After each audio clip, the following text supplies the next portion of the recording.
to my presentation on the California ISO. So we're going to start with the history, which yes, does include the California energy crisis.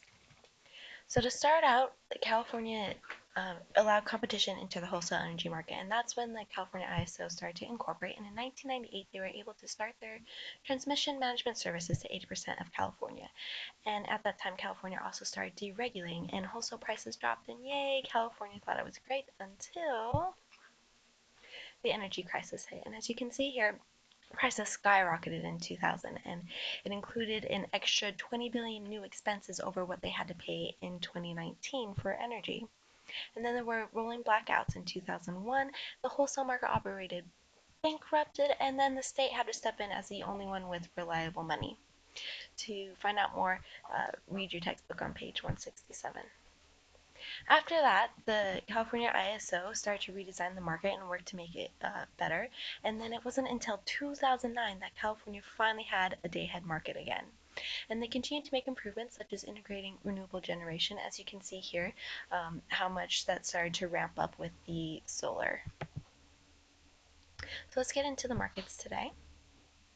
So the California ISO operates as a wholesale industrial competition model, and so they focus on transmission reliability, and they serve 80% of California, as you can see here, as well as part of Nevada.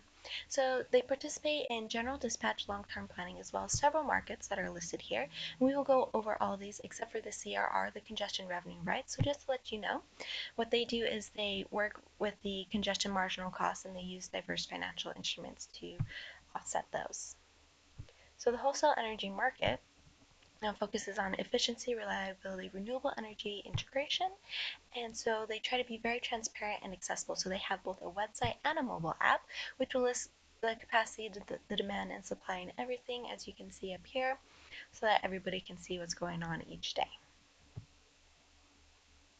The day-ahead market is going to have the inputs of the demand forecast as well as the weather, so whether it's going to be windy or sunny, and then anything you need to know about the transmission as well as the bids for the day, and then a master file letting you know all the information you need to about the resources available. And then the output is going to be the next day operating plan, which will include the day-ahead schedule as well as several reports, and if there's any extra capacity needs that you have, as well as those ancillary services.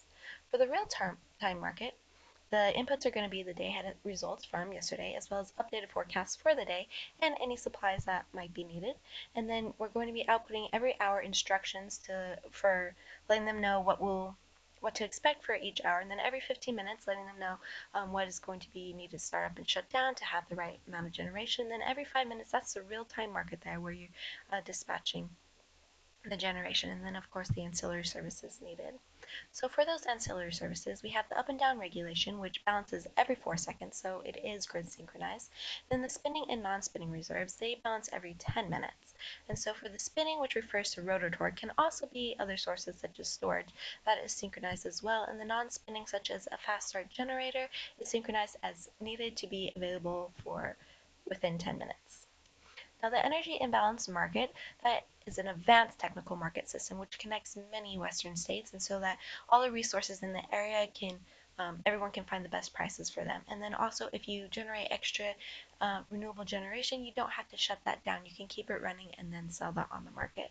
And so the California ISO, as you can see here, did the best out of all the participants in the Q3 2020. And the reason why they do so well is because, first of all, yes, they can find the best price, and also they don't have to have as much in reserves. They also do a lot of imports, and so this is very helpful, as well as that renewable integration is helpful there. So let's check out that website, and that's about it for the California ISO.